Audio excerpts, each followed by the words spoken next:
Hello, everybody, and welcome to our new market spotlight featuring Lake Havasu City. Just pinged in the chat. Would love to hear where you all are tuning in from while we wait for folks to jump in on the line. Wow, while we're doing that, what are you sipping on this morning? You know what, Corinne? I learned to make espresso this week. So I am on this train. Very difficult. A lot harder than I initially thought. It took me several tries, but we got it. It's such an art, I will say. It's like we have an espresso machine that I think collects more dust than activity. So I'll be pinging you in Slack soon on expert tips, that's for sure. It's definitely one of these machines that I'll use a lot for the first month and then probably stop using later on. What are you drinking? I've got my black coffee, so I'm all set, and then a big jug of water. So that's Awesome. my Hey, side. yep. Yeah, Water is always critical as well. right. Got to stay hydrated. Looks like we have a ton of folks in today. Jennifer from Arizona, Robert from Southwest Virginia, Mesa, Arizona. Jim, great to see you here. Connecticut, as usual. San Francisco, Houston, Texas. Oh, wow, Ghost Rose. Tempe, Arizona, Carson City, Nevada. We've got a whole host of folks. I'm tuning in from very cold Seattle. So I love to see these warm places. I envy it. I mean, I think that's a good question. How cold is it where you are? It's pretty cold out here on the Pacific side. Wonder if winter has reached the rest of the country already. Winter is coming and winter is here. I was just talking about with a colleague. We went from summer to right into winter. So we're sitting at 39 degrees today. 3 weeks ago, we were in the 80s. So Yeah, I see Carter's in 32 degrees in Salt Lake City. So yeah. yep, looks like fairly in line with what we're saying. Awesome. Well, we're thrilled to have everybody online. We will be going through questions in the chat, so make sure to have those in there. We'll kick it next to our speakers for today. So obviously we have Cuau on the line, our Director of New Investment Channels. This is your second webinar. Thrilled to have you here, Cuau, to walk through all the details. We also have Jake P., who you all know, our Finance and Operations Manager. Jake just mentioned he will be in the chat answering all your questions. If they need any more color, we'll tee them up behind the scenes for the end when we go through live Q&A.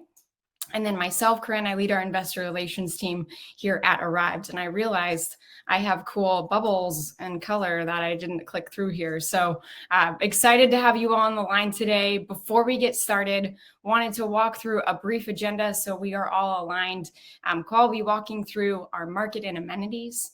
Number 2, underwriting process, the property management the property manager that Cuau and team have chosen to partner with to support our investors and residents, obviously in the best way. And then we'll go to live Q&A. Wow, I love the little cup too. That's very cute. It's the only way to do it.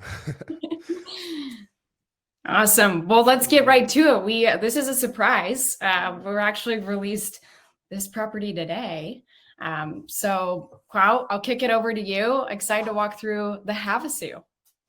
Perfect. Awesome. Thanks, Corinne. Appreciate it. And extremely excited to talk a little bit more about the market, the property itself. Lake Havasu City for me has a personal connection. Definitely one of my most visited vacation rental markets. An incredible, beautiful place to have fun outside, spend your summers. So excited to talk about the market and this incredibly beautiful property that we just took on. Let me go ahead and I forgot I have access to the slides here. Cool. So they don't call this place Arizona's playground for no reason. It really is a very outdoorsy, adventurous market. A quick fun fact that you'll see in this photo is that they actually brought the original London Bridge to Lake Havasu City back, I believe, in the 70s. I never actually went to visit it. Now I definitely want to go see it. But there's tons of, obviously there's the main lake, but there's hundreds of rivers and waterways, several hiking tours, places to camp. It really is a very outdoorsy, summer vibey place. So there's lots of outdoor activities. I promise for whatever, whether you're an ATV ski-doo individual, there's definitely something for you in Havasu. So very excited to come into this market. The property itself is what you would want in a market like this. It's large, spacious, can accommodate fairly large parties for your family and gatherings in right near the lake. The property itself is a 5-bed, 4-bed, a 5-bed, 4-bath, 3,000 square foot house. It has a balcony with a lake view, has a heated pool, which is a must, I believe, in all of Arizona, particularly, but obviously if you're going to be by the lake. Very spacious bedrooms, so I think we're going to be able to accommodate, upwards of 14 to 16 people in the house. Myself personally, I would go with my cousins, and so we obviously needed all the space that we could get. Game room, one of our favorite amenities. We always want some entertainment in the house. Obviously, we are choosing the best markets where there's tons of activities, but obviously when you come back home and you want to continue spending time and having fun with your family, with your friends, I think a game room is kind of a must in most properties that we're bringing on. And again, particularly in these markets, you want to be close to the primary amenities that the location has to offer. So a 3-minute drive to the lake and balcony with the lake view access. I mean, that to me is what we're looking for in all the markets that we're going to, but particularly in a lake market like this. So as you can see, I mean, these are the raw pictures. We are still in the design, setup, onboarding phase. We're having those close conversations now, but you'll see that the property itself is in incredible shape and condition. You'll see that aerial view, how close it is to the lake. So we're extremely excited about the amenities the property itself has. Yeah. Wow, I get so excited about this. Havasu's actually like 11 out of 10, number one on my places to visit for hiking. What I found wild about this location has 300 annual events a year, 300 days of sunshine alone. So we're talking about weather in the chat. I'm like, oh, I could really use a vacation here in the future for sure. Attracts 1 million visitors annually, and it sits right in between Arizona, Nevada, California. I want to say Vegas is over 100 miles away, so it's very drivable. Is that because you've been there? Is that right? Yeah, I mean, I believe it's 4.5 hours from LA, 3.5 hours from Phoenix, and then 2.5 hours from Vegas. So an extremely, and thanks for bringing that up, an extremely drivable market. I believe anyone who lives in Southern California, Southern Nevada part, anywhere in Arizona, chances are either you've heard of people around you go to this market at some point, or you've been there yourself. So an extremely drivable market. I think that's also going to be a very important piece for the markets that we select. I personally have had recent, bad experiences flying. So the more drivable, accessible these markets are, I think that's going to be something to take into consideration as we select the markets that we go into. Yeah, definitely. I think too, very flyable, which is great. So for folks that aren't in those ranges and want to get there quickly, there is a local airport as well as some major ones around that area as well. So, and what I love too is that the finishes in this home, are already great. You can see in that bottom right-hand corner, the flooring that's in there. And obviously that leads us right into the best part I get so excited about. Design. Yeah, I mean, look at these gorgeous pieces that we're putting together here. Excited about this as well because obviously we work with our property management partner to help us select and work with the designers for our properties as well. But this designer particularly is the designer in Scottsdale who is very selective with the properties that they work on.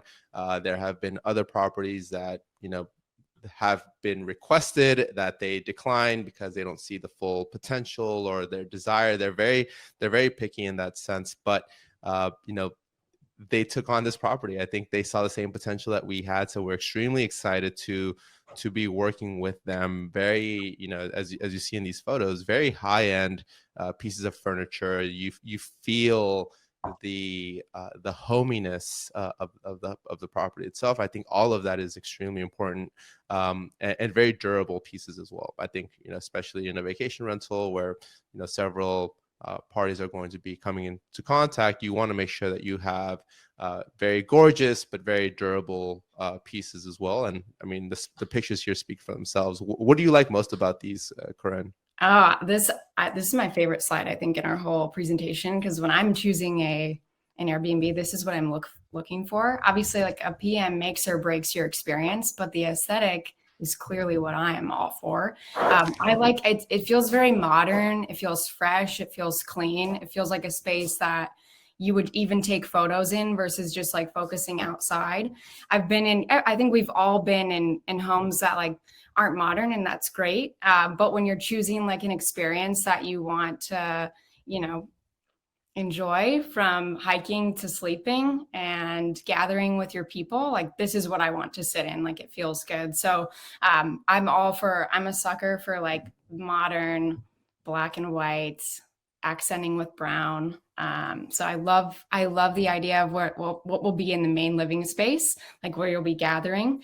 I have so many good things to say about this designer. I feel so grateful that our PM was able to partner with them to provide, the best. Because you think about when you're searching, and apologies, I have two dogs that are doing WrestleMania right now. But when you think about when you're searching on VRBO or Airbnb, like this is the difference maker. And Completely. I mean, especially in this vacation rental space, the aesthetic and how you photograph your place pretty much sells itself, right? When people are going through Airbnb, VRBO, or different platforms, fortunately or unfortunately, as humans, where we make decisions on heuristics, right? So what's the first thing we see? How do we like it? How does it make us feel? And chances are, even if you haven't even looked at the rest of the details of the property, you're probably going to make a decision based on how it looks. So obviously, we want these properties to be in the best of locations. We want them to be incredibly durable and high quality properties. But, there's also the aesthetic component that you're mentioning. yeah, definitely. Yes, I agree. I'm going to let them wrestle. So we'll keep. Sounds good. Let's go ahead and move on here. So now we're going to just talk a little bit about the underwriting process. I think this is something that is constantly referenced in these webinars. We talk about, we have Cameron, Ryan, Jake, who also join, and we'll talk a little bit about how we go through the selection process, the underwriting.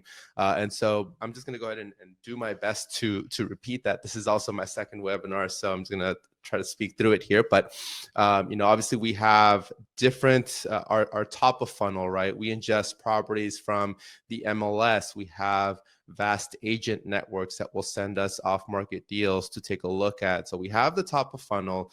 From that, we will sort of determine what is a profile of properties that we're looking for in their individual markets for our different needs, right? So we do vacation rentals and we do long-term rentals for single-family homes. And so we take a look at everything and see what can work for the different investments types that we offer. We have, our investments team that will help us analyze and underwrite these properties based on comps. We then will do a deep dive and select, not just from data platforms, but, real estate is a very local game. So you really need to understand, on the next block, what is something renting for on the long-term rental side. For vacation rentals, it's not even, is it on the same block? Is it comparable to your property, right? What is the quality of what is being rented? What do you see? What can you do your best to pin down and sort of compare your property? Obviously, there's tons of factors, and we'll get into that when we talk about property management as well. The visualization piece for vacation rentals is, what can you see this property functioning and serving its purpose in the specific vacation rental market, right? So what we're talking about is the balcony to the lake, right? You're on the lake, you kind of want to have very easy access to the reminder that you're on on the lake. So that visualization piece, I think, is more important for vacation rentals for sure. Then we talk about financing, right? I think one of the awesome pieces about real estate is being able to leverage. For the most part, here at Arrived, we're doing an incredible job of navigating what I would say is increasing interest rates that we're all aware of. So we can maybe talk a little bit about that towards the end. But then after that, it's the refining process. So obviously we underwrite, we do our best to compare. One thing that I will say that I'm very proud of our team is, we tend to be very conservative in our underwriting. And so we want to make sure that there's a higher chance of overperforming than not. And then, so in this refining process, even though we do allocate, budget for furniture and FF&E of properties, plans change along the way. So we'll allocate a very conservative budget, but it doesn't necessarily mean that we'll go through and use it all because we have it, right? It's just, we want to give us the opportunity to prepare for, adding a larger hot tub if we see that there's ROI for adding that. What types of amenities? Some amenities are unfortunately more expensive than others, but again, even amenities themselves are investments. So I think that refining process is fairly important as well. Yeah. So just as an example here, I'll talk a little bit about the numbers that we contemplated for this property itself. But we contemplated a very conservative, like, monthly overall through the year, an average monthly income revenue of 12,000. This comes through an ADR of 660. ADR is average daily rate. So, on average throughout the year, obviously there's going to be some higher seasons, some lower seasons, but there is that seasonality component that is very particular to vacation rentals. So an average daily rate of 660, an average occupancy of 60%. So bringing us to an annual of 145,000. Again, looking at similar properties in the area, not just last year, but over the last couple of years, we've seen that, like, similar properties, same size, ours will probably have better amenities, but they were yielding upwards of 180. I saw one that was like 2 blocks away that brought in like 300K, right? So those are anomalies. And even though we would love ours to bring that, we want to make sure that we're covering our bases, especially as we ramp up. Obviously, hopefully at some point we're bringing in 200K, 300K here as well. But, there will be a ramp up period where we're not going to be hitting those numbers immediately. Talking about controllable costs here. So things that we may be able to influence in some way or another. There is vacancy, which is contemplated in occupancy, but obviously there is the entire marketing piece. Our PM will be doing marketing. We will be doing marketing. We will, they'll be placing it on various platforms, Airbnb, VRBO, but, we might be able to help contribute, push, how do we talk through ad strategy? How do we make sure that if someone Googles Lake Havasu Airbnb, how can we, push ours to the top? So, there is that component. Maintenance and utilities, obviously, the better quality property you bring on, the less maintenance you can expect over time. But we obviously allocate a percentage for maintenance as well. Utilities, right? So we can incorporate smart devices in the property to help, reduce utilities when people are out, the lights that turn off after a certain time when they don't see activity there. So that's sort of what we incorporated there. Obviously, larger properties have a higher utility spend. Our guests aren't paying for utilities directly. And so that is a cost that is particular to vacation rentals. Our incredible property management partner in Arizona has, we've accorded on 15% for property management, and then Arrived has a 5% management because we will essentially co-manage these properties, right? So obviously, the first line of defense on the ground is our partner, which is why it's so important to make sure that we get the right partner, and I'm excited to talk about them in a bit. But we on the investments team will also be, constantly monitoring, making sure, is this property, how is this property doing compared to those reasonable comps in the area? What can we do to constantly, be pushing for more occupancy, higher average daily rate, things that influence the revenue piece. So we're going to be heavily involved in monitoring the performance as well. And then you have uncontrollable expenses that are just the lay of the land, right? You have taxes, of course. Luckily, Arizona is I would say reasonable when it comes to taxes. Our insurance, things that we can't really do anything about. We absolutely need insurance. There is no HOA here, so that's a point. That's a point for us there.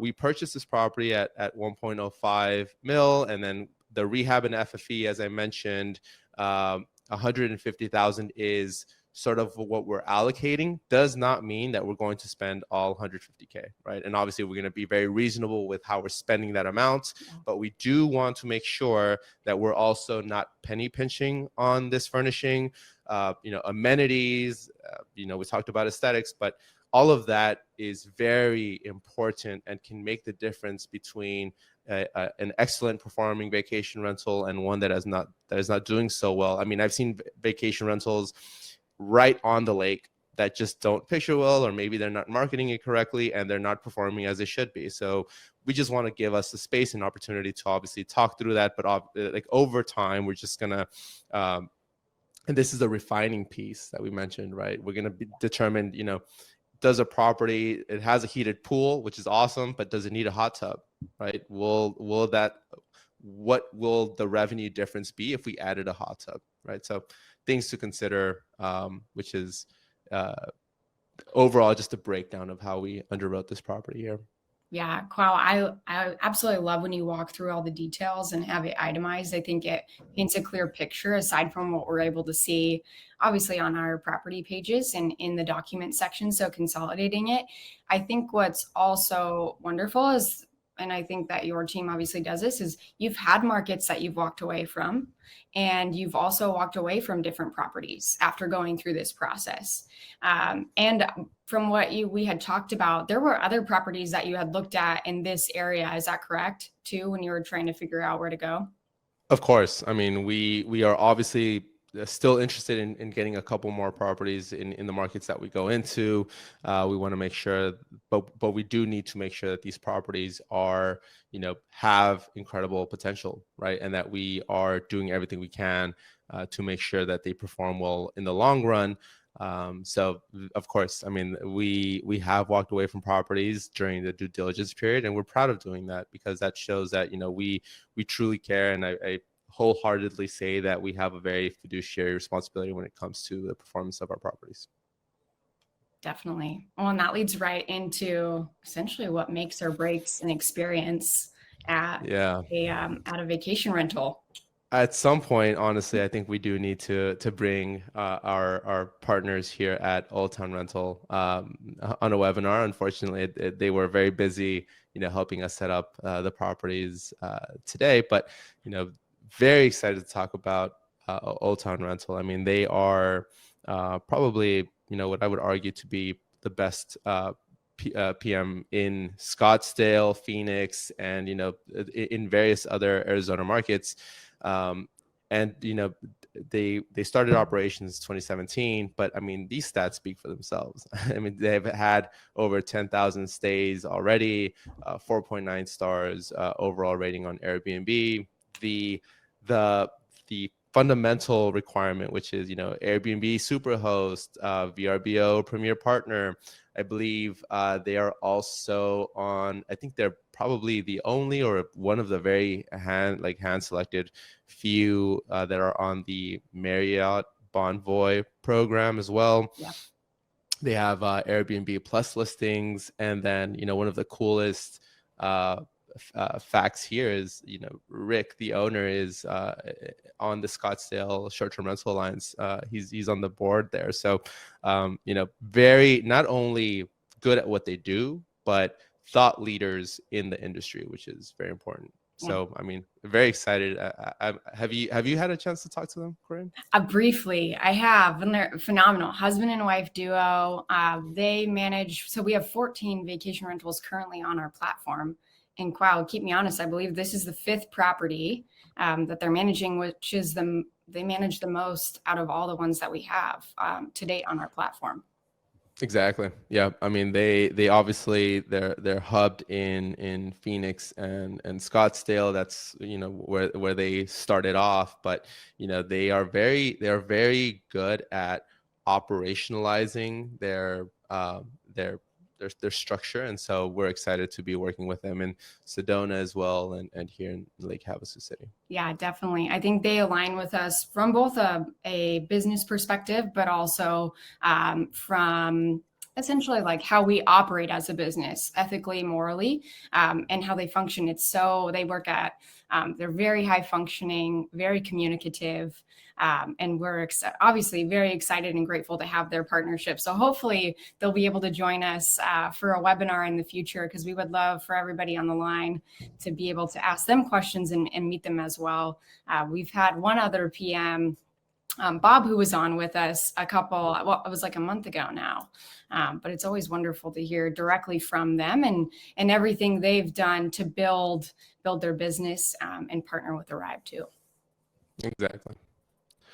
So just that was just a little an overview of Old Town Rental, but you know, operations wise, they help us with everything from sourcing and scouting and property acquisition. They have they have a brokerage team that they work with as well, and so we get to see a lot of those properties. They have on the ground members in several markets that will help us go and take a look at, which helps a lot in the due diligence period when you need to go see the property itself, right? Sometimes we may not be able to go personally, but you know, if we have a trusted partner, very important on that front.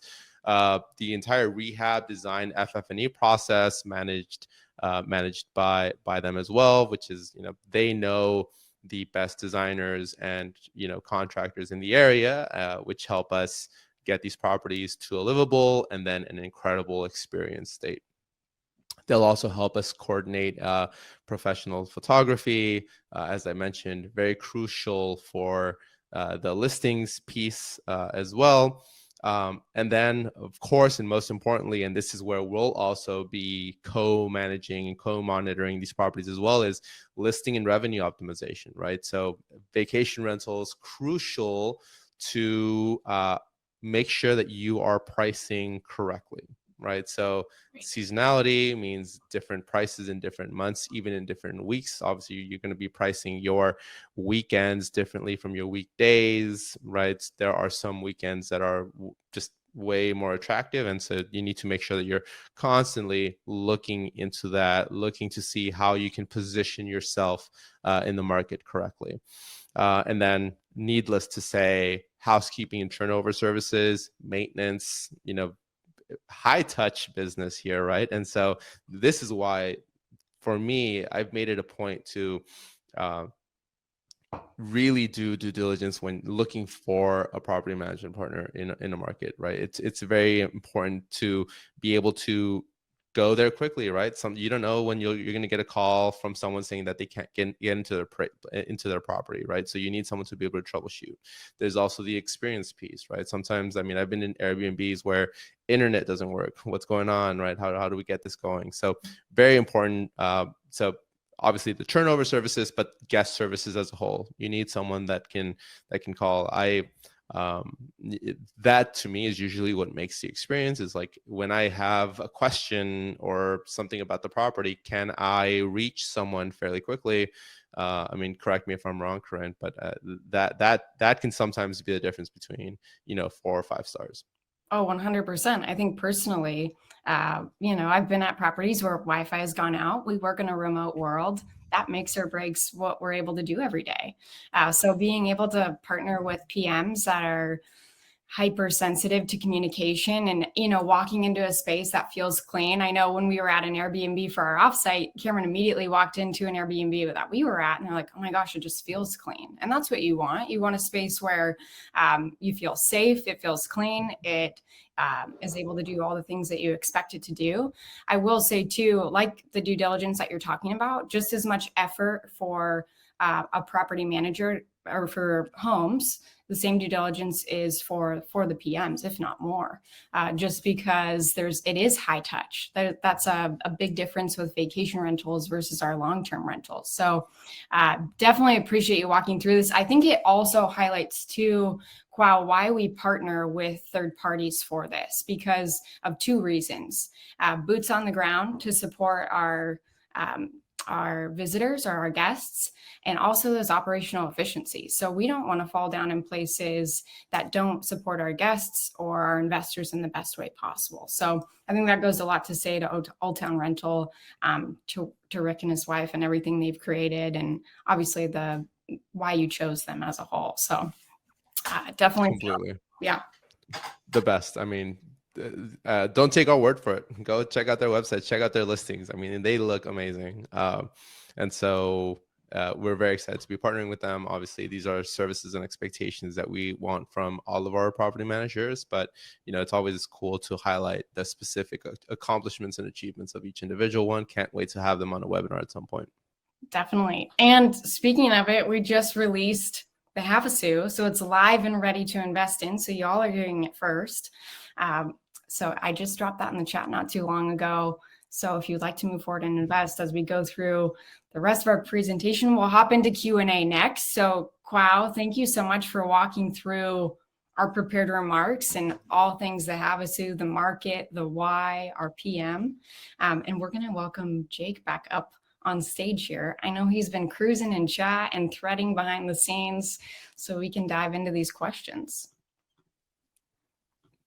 When are we going to Havasu? We need an offsite or something out there. Yeah, it really is a fun place. I haven't been there, obviously, after the pandemic hit, but next summer, especially in this cold, definitely want to be out in the lake getting some sun. Right. I'm ready to pack my bags right now. I think December sounds great. It's going to be chillier here. I know we have our offsite for a team coming up in Q1, but we might have to pack our bags sooner just to check it out. Right. Hey, put me in. Awesome. Well, Jake, thanks for joining us today. I got to ask, always, what are you sipping on? I think I can guess, but yep. Usual water bottle. H2O. We love to see it. I switched it up today, so I have the pink bottle, a little bright. But I see a whole host of questions in here today, so absolutely love how active the chat is today. It makes this so much more fun. The first one I see is from Serge. They mentioned, I looked up this property on Zillow. Aren't you afraid that you paid too much for it? So, Cuau, I'm going to push this one over to you. I think we can kind of think about our acquisition strategy in general, how we price, the differences, so on and so forth. I know you walked through that briefly with our NOI model, but I think this is a great question. When investors are doing due diligence, this is important to walk through. Correct. Yep. So I think the first thing we do when looking at these properties is determine what is the max price we can pay for it, right? Just given potential revenue patterns over time, that to us is the most important. Obviously, these past couple of years have done a lot to the real estate market, to say the least. But even then, I mean, we have a team that has been through, 08 or 9, has seen how these patterns shift, what are similarities, differences between what we're going through now, what we're going through back then. For this one particularly, it is, there is a negotiation process. So we try to get the best price for our investors, but it's still, I will say this price point wasn't even like what our max would be. So like there is this idea of, what are we pricing it, comparing it to what else is there on the market, right? What else are you seeing, going through historicals?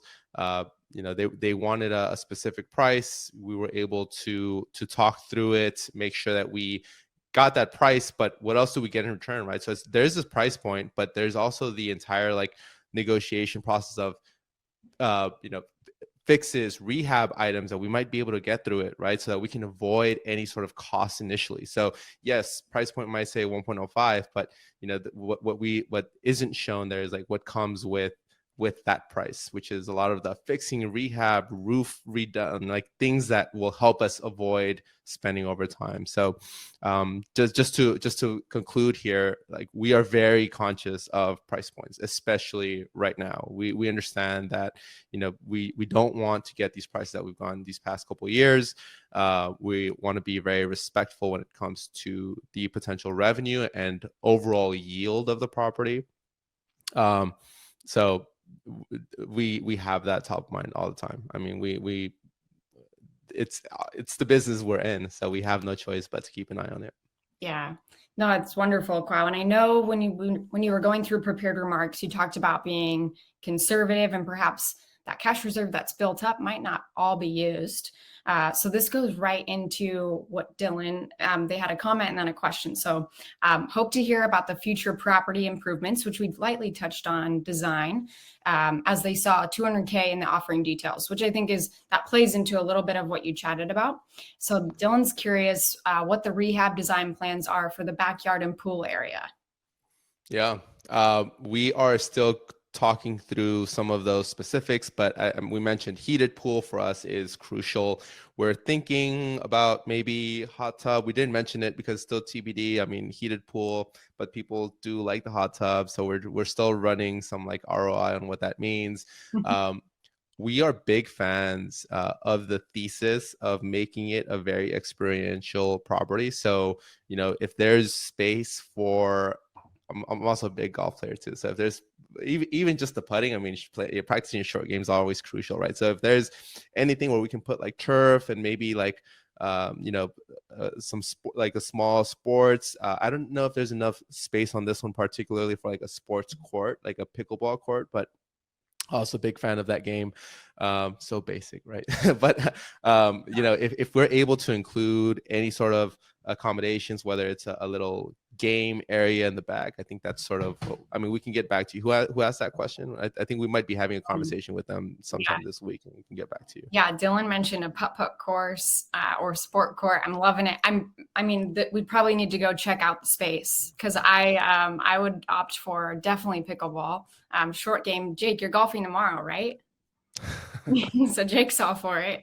I think that there's something too, Kwao, that I forgot to mention earlier to walk through a strategy. So I know we're aiming for, I believe, February 2023 for this to be rent ready. Can you walk through though why we purchased this property at this time in preparation for? Because I know we talked about this briefly with you know, like ski rentals and being strategic about when we acquire, so then they're ready for like a hot season. So I think that's important to touch on as well. Yeah, I think you definitely summed it up very keenly. You know, one of our approaches currently is in the wintertime, you know, these properties are probably not being sold in like their peak seasonality. So it's really a good time to be able to negotiate and talk through and get some of the best deals on market.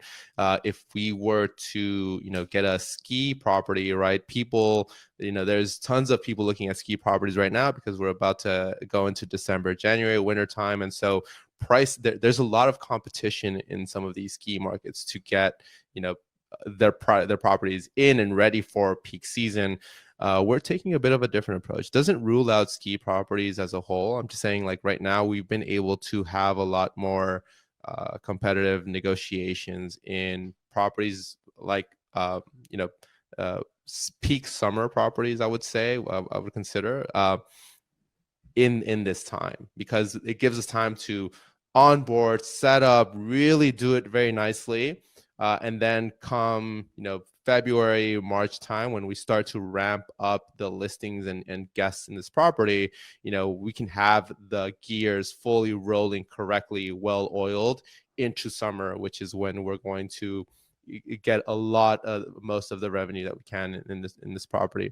Obviously, the seasonality as a whole is something that we're very aware of as well. We don't want extremely seasonal properties. We're trying to we're trying to bring in a variety, of course, but the less seasonal, like the less hyper seasonal we can get some of these markets, I think the better as well. So yeah, I think that's a little bit of how we're looking at things, and maybe in the summer we'll be able to double down in ski markets and winter markets as well. Yeah, with that 300 days of sunshine, was it 300 or 600 events a year? It's a lot. So to say that's a hot season, but even in the winter to visit with the is wonderful as well. I would do it in a heartbeat. So appreciate you walking through it, Quao. I know that doesn't align with like every single property that is acquired. Sure. Miss a deal. But I do think it's something that's part of that process, and when you're acquiring to set it up for success. Yeah, and I only say that because we I'm a big winter person as well, and so it would have been awesome, or we're still trying to bring something like that to the platform, but again, it needs to make sense. And so where we've been able to have a lot of conversations about price points and definitely not getting it at list price has been in these in these markets that we're preparing for spring, summertime. Wonderful. I see one here from Amit, which I believe you shared that you have a friend that's selling a property. So Jake dropped that link. We so appreciate it. Our team loves going through those. They have experienced a high volume of those requests. So if responses are delayed, it's not you. We're going through these and doing our due diligence as much as we can on our side. So definitely submit it so we can review. We appreciate it. And obviously your enthusiasm for Arrived. This might be a hybrid answer between Jake and Quao. What is the expected cash flow and appreciation based on the expected occupancy rate and average monthly rent besides the 4.4% dividend? Yep. So I think cash flow, I mean, that's expressed as like a cash on, like, so there's a monthly dividend. I'll need to check the appreciation metrics that we have for this property. But I think overall, the ultimate return on this investment is comprised of both, right? So we are seeing very low supply in many of these markets. I think that might be able to play into the appreciation long run. I also do have to say that there might be a world where once you're able to, so this property itself doesn't have vacation rental history, but once you're able to operate it and bring in the cash flow that we expect and anticipate, and then in the future potentially sell it to like an investor who wants a fully operating, ready to go, just let me take it on, you might be able to sell it differently, right? So we purchased this property as a single family home. They have no idea of what we're planning to do with it. Obviously we like the property for the potential on vacation rental space, but I think that is also something that we should take into consideration, because there are investors out there that don't want to onboard, set it up. Like they just want to, here, I'll pay, whatever you need me to get it, and I'll get it cash flowing. And then at that point, you might be able to sell it on a cap rate, right? So just things to consider. I believe the dividend and the historical appreciation are listed on our website. Jake, let me know if you want to add some additional color there, but that's my understanding. Yeah, I was just going to add, I commented in the chat, but the cash flow for the property, it's going to start paying out a dividend of about 4.4% per year, which is just kind of based on the underwriting that Quao was walking through earlier on the, how often is the property going to be occupied and at what kind of rates and what kind of expenses are we anticipating. And the thing with trying to come up with that number before we buy the property is that, of course, it's an estimate. So, we're going to have to see how the property actually performs. And as we start to collect rentals and see those kind of variable expenses coming in, we can figure out if we can increase that dividend or not. Typically it takes a little while for these types of properties to get operational. I was just talking about it. It takes some time to get your first reviews under your belt, to build some trust, to get, repeat visitors. So we try to stay a little bit conservative, particularly since we know there's a longer ramp up period with the vacation rentals, since it just takes a lot of time to order all the furniture, get everything all set up and ready to go. And once we start kind of operating these properties, we'll be able to adjust and increase that dividend rate.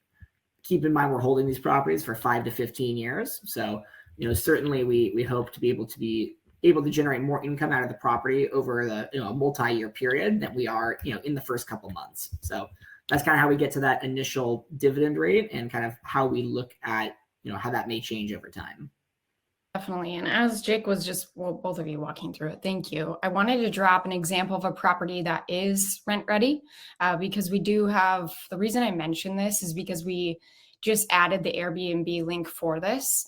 But I would be curious, we're always open to feedback here on how you would like to see this displayed in the future. Obviously, this is a much more active asset class than our long-term rentals, our multifamily properties. So the bookings take place obviously much more sporadic than what you'll see in our other asset class. So keep us honest on feedback. We're building for and by you. This could be for a market that you would like to see, so on and so forth. Let us know in the chat. Jake, thanks for answering Bob's question. Always appreciate the thumbs up. Additionally, too, I'll say, if you have feedback on different like webinar topics that you would like to see or details around what we're walking through, always open to feedback there as we're going through. So I know we have quite a few more questions, so I'll get back to it. But I saw another one in here from Amit. Currently, we get 4.6% on 2-year Treasury note, so we should be able to get much higher returns with low risk. As there are a lot of Airbnb properties for sale, does Arrive partner with Superhost to look for deals that are below market, as current Airbnb owners are desperate to sell due to different reasons? So Cuau, I'll kick that over to you. I think this kind of, in terms of themes, I think when I'm reading this question, I think of, how we're finding properties, motivated sellers, so on and so forth. Yeah, sorry, repeat that first part of the question. I was reading through some comments here. Yeah, I love the comments in here. I just saw Kevin's jump in there as well. Does Arrive partner with Superhost to look for deals that are below market as current Airbnb owner is desperate to sell due to different reasons? Yeah, I mean, right now, all of our properties have had no vacation rental history. We are looking into that space. I mean, partnering with Superhost to find properties, it's on the sourcing game. Sure, I mean, we'll reach out to if our network, obviously our property managers manage for other individuals too. If they know of someone that's trying to sell, we'll take a look at it. If we were to take a property that was an existing vacation rental, it'd be incredibly important for us to evaluate the history of it, right? Not even just on rental figures, just like overall performance, maintenance requests, what has a property needed over time, overall operations of the property itself. Are we open to it? Sure. Right now, I think our approach has been to get properties that have potential and then, get experts in their markets to help us determine the ultimate performance of those individual properties. But to answer the question overall, not yet. I mean, I think we're still sure if the right opportunity came, we'll definitely take a look at it. It just depends, and we'd obviously have to ask why they're selling it if it's doing well, right? If a property is doing very well, you kind of have to ask, like, why would they sell that at a great price? But so not yet, but sure, open to it if the right one comes along.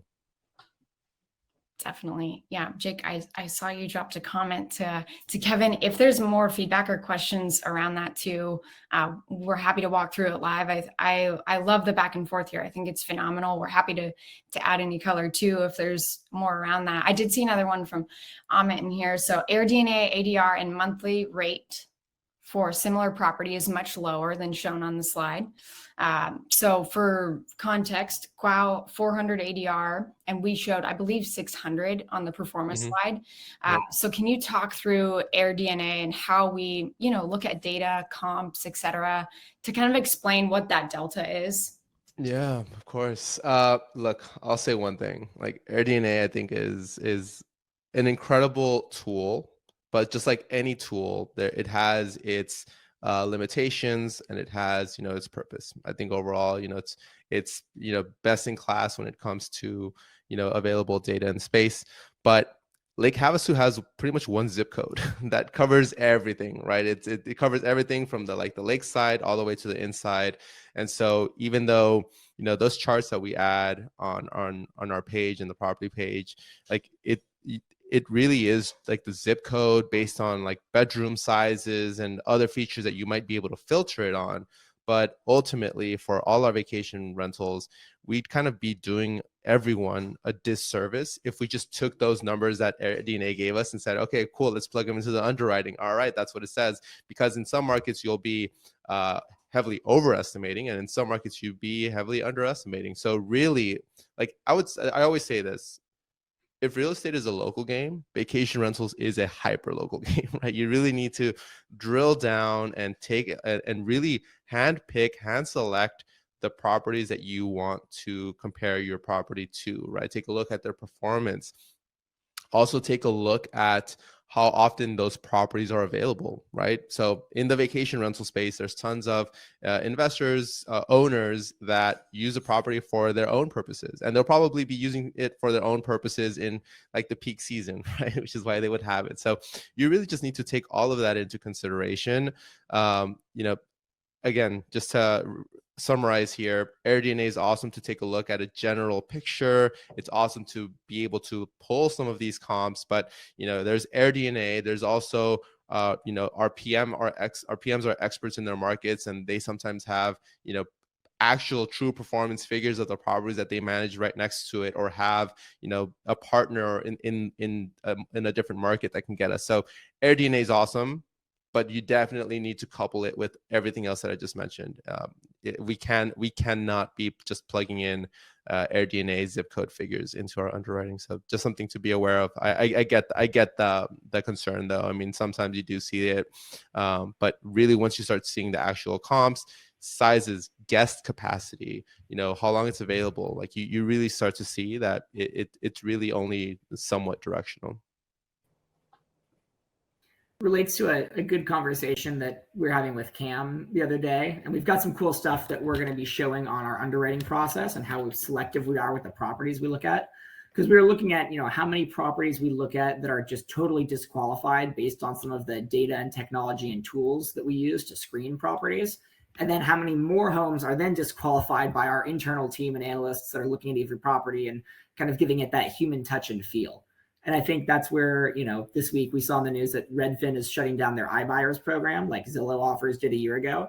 And that's where a lot of those kind of big real estate tech platforms struggle, is that they're trying to do this just by plugging in the automatic numbers that get spat out by something like an AirDNA or their own internal models.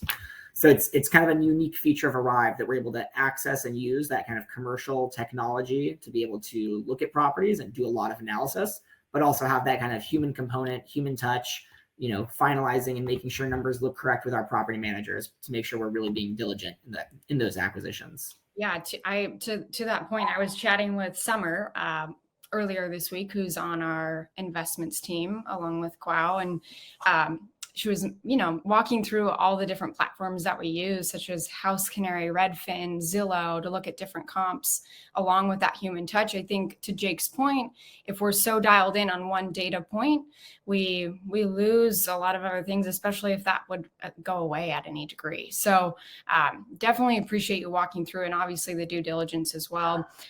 We do have one more question in here from Felipe.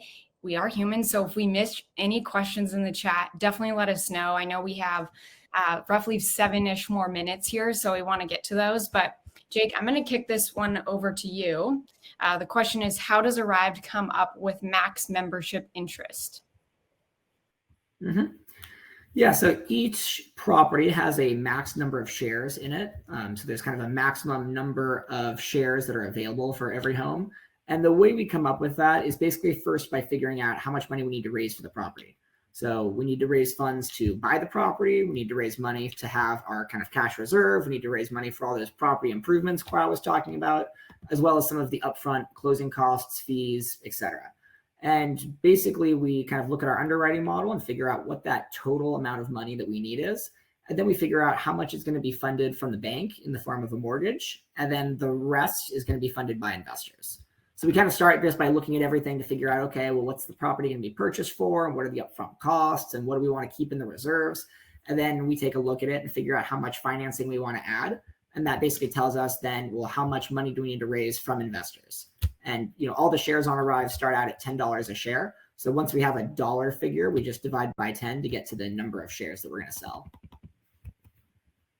Wonderful. I was trying to search from you. Thanks for walking through it. Jake, Felipe, if there's any color that you need added there, definitely let us know. I think we hit all the questions today, but I always have one that I like to end with. So, Cuau, obviously 2023 is right around the corner. I would love to hear if you can tease any market locations for the future, maybe what weather it includes. Would love to hear it, as well as like how many vacation rentals you want to see, on arrived. Those are two big ones. Yeah, you're trying to get too much information from me here, but no, I will say I am excited for the right time to look into ski markets, right? Again, that to me that would be fascinating, be incredible.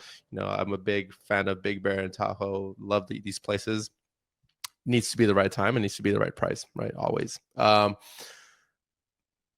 To keep an eye out for the northeast part of the country. I'll just leave it at that for your teaser there on markets.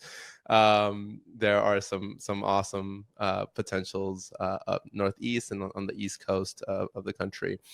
For your second question, how many vacation rentals we'd like to see on arrived? I mean, we are trying to, obviously, that I can't answer that question completely, because it's going to be a matter of what are the good deals that we're seeing, right? We're not going to just go out and source and bring on properties for the sake of bringing on properties.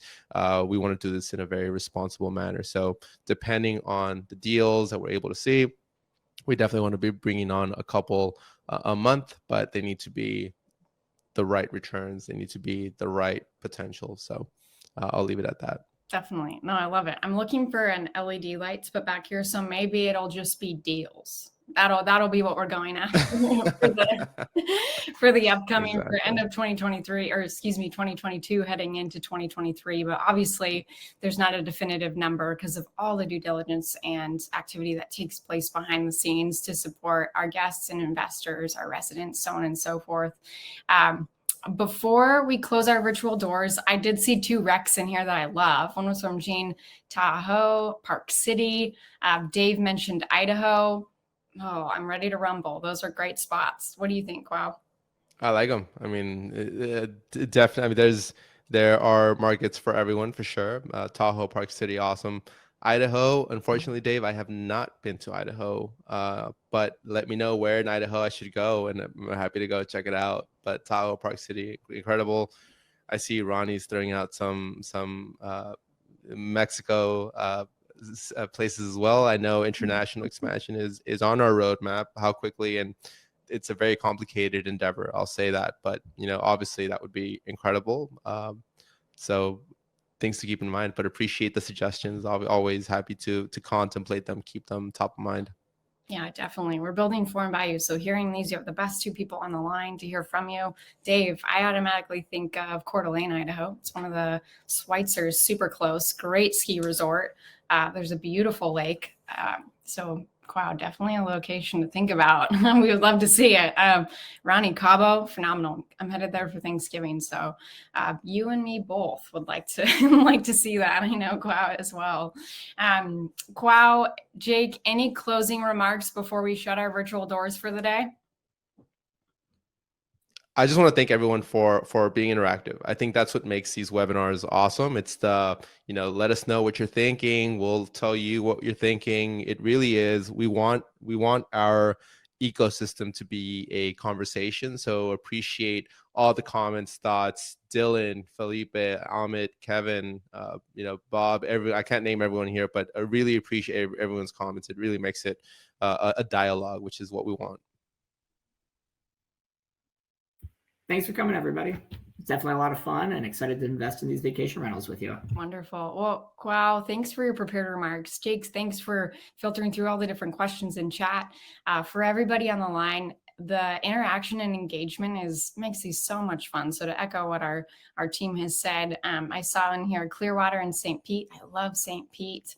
Kevin, thank you for the kind words. Appreciate the clapping.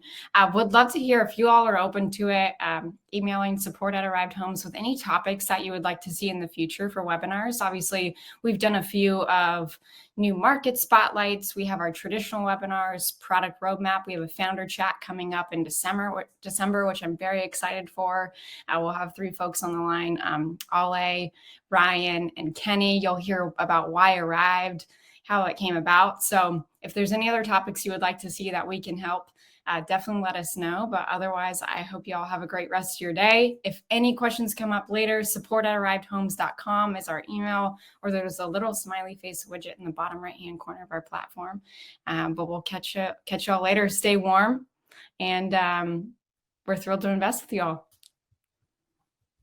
Bye, everyone. Bye, folks.